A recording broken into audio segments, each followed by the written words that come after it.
At first glance, Daisy's baptism seemed poised to be a peaceful, joyous occasion, an oasis of serenity for the embattled Corinthos family.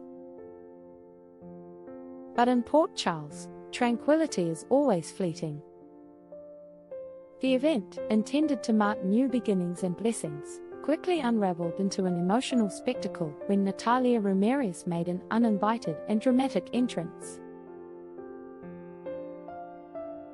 What began as a sacred moment of unity soon gave way to scandal, bitterness, and the slow-burning threat of destruction that no one in attendance saw coming, at least, not yet.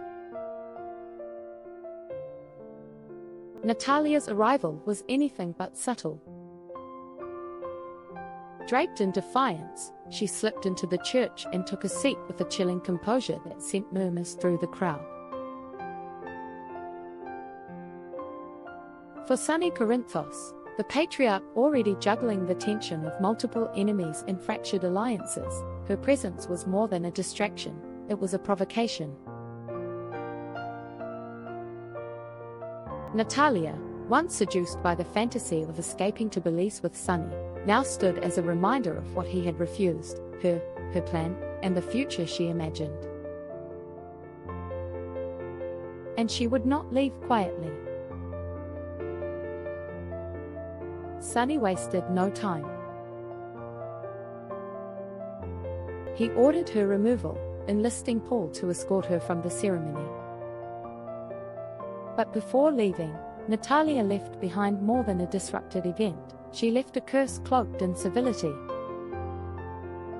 "May you receive all the blessings you deserve," she uttered to Sonny, her voice steady, her meaning unmistakable. It wasn't a farewell. It was a warning. Inside the church, Brooklyn Quartermain stood as both witness and participant in the fallout. Her loyalty to the family clashed with her mounting fear that the chaos surrounding them was escalating. Confronting Natalia had offered no clarity, only more doubt, more dread. As she looked around at her loved ones trying to hold on to peace, Brooklyn knew this wasn't over. Natalia had walked out, yes, but the damage lingered like smoke before a fire. Daisy's baptism resumed, momentarily salvaged.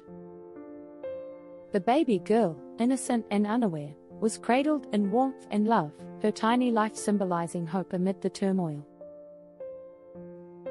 But just beyond the celebration, darkness crept closer. That evening, as laughter echoed and families exchanged cautious smiles, tragedy was brewing in another corner of town. At Charlie's pub, the fire began with the shatter of glass, a stone through the window, a bottle ignited. In an instant, flames consumed the building, and inside, Kristina Corinthos Davis was trapped. Whether the fire was an act of vengeance or chaos remains unclear, but its timing, on the heels of Natalia's ominous farewell, left many questioning who wanted Sonny to suffer, and how far they would go. As emergency crews swarmed the scene and smoke bled into the Port Charles skyline, Sonny's phone rang. The news of the fire would break him away from the fleeting joy of Daisy's baptism and plunge him back into crisis mode. Kristina's fate now hung in the balance, and once again, Sonny would have to choose between the legacy of violence he'd tried to leave behind and the family he swore to protect.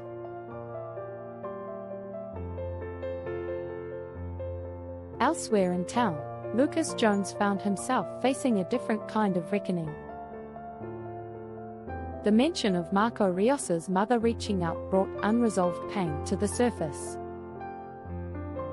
Marco, estranged and angry, had been avoiding closure for too long. Lucas, whose own path had been marked by absence and reconciliation, urged Marco not to waste the chance to make peace. Whether it was with Natalia, whose own behavior now cast her as both threat and victim, or with the parts of himself he'd tried to forget, Marco had to face something. Time, after all, was not guaranteed. Meanwhile, Brooklyn and Harrison Chase confronted their own storm clouds. The ongoing investigation by Ada Justine Turner into Sonny's criminal dealings threatened to pull them into a political and legal vortex. Yet even with Turner circling, the couple agreed on one thing: they would not let the war around Sonny fracture their marriage. In a town that thrives on betrayal, this commitment was quietly radical.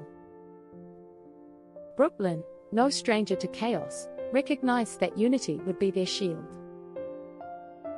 Turner herself was entangled in another skirmish, this time with Anna Devane. What began as a shared mission to uphold justice had soured into an ideological clash. Anna, disillusioned with Turner's tactics, found herself defending principles she once held sacred, but now saw wielded as weapons. Their debate over Sonny's fate wasn't just legal, it was personal, laced with history, regret, and unspoken envy.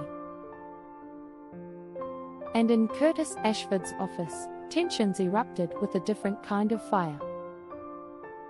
A moment meant for intimacy between Curtis and Portia was disrupted by Jordan's arrival, a disruption Portia saw not as coincidence, but strategy. Curtis, ever the peacemaker, tried to downplay the intrusion, but Portia was no longer interested in diplomacy. "You may not see what's going on here, but I definitely see it," she told him, her voice trembling with indignation. Her accusation was clear: Jordan was sabotaging their marriage, not through overt aggression, but by quietly positioning herself as Curtis's emotional anchor. And Curtis, blind or unwilling, was allowing it. For Portia, the pattern was repeating. She had fought for this marriage, weathered its storms, and now watched as it slowly unraveled, not through betrayal, but through erosion. Jordan didn't need to seduce Curtis, she only needed to be there when Portia wasn't. And maybe that, in the end, was more dangerous. As Monday's storylines twisted and collided, one theme pulsed beneath them all: reckoning. Natalia's fury, Sonny's mounting enemies, Curtis and Portia's unraveling, Kristina's potential death, all of it pointed to a single, devastating truth. In Port Charles, blessings often come at a cost. And sometimes, the fire waiting at the door is not the end of something, but the beginning.